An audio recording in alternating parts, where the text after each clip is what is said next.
بسم اللہ الرحمن الرحیم۔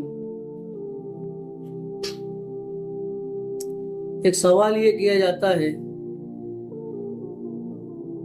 کیا گھر کا اگر بڑا آدمی قربانی کر دے تو سب کی طرف سے، یعنی گھر میں جتنے افراد ہیں سب کی جانب سے قربانی ادا ہو جائے گی؟ اس کا جواب یہ ہے کہ ایسا نہیں ہے کہ گھر کا ایک بڑا آدمی قربانی کر دے اور سب کی طرف سے قربانی ادا ہو جائے، ایسا نہیں ہے۔ بلکہ مسئلہ یہ ہے کہ گھر کے اندر جن افراد کے پاس 52.5 تولہ چاندی کی قیمت ہے، اس کا مالک ہے، اتنا پیسہ اس کے پاس ہے۔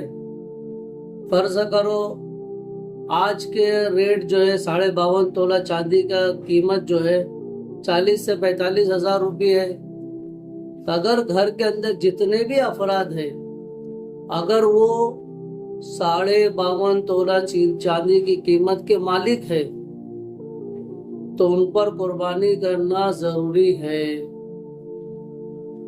ان کو قربانی الگ الگ کرنا پڑے گی، ایسا نہیں کہ گھر کا کوئی بڑا کر دے سب کی طرف سے ہوگا، نہیں۔ جن کے پاس گھر کے اندر جو افراد کے پاس 52.5 تولہ چاندی کی قیمت کے برابر پیسہ ہے، اس سے زیادہ ہے، تو اس کے لیے ایک حصہ قربانی کا لینا یہ ضروری ہے۔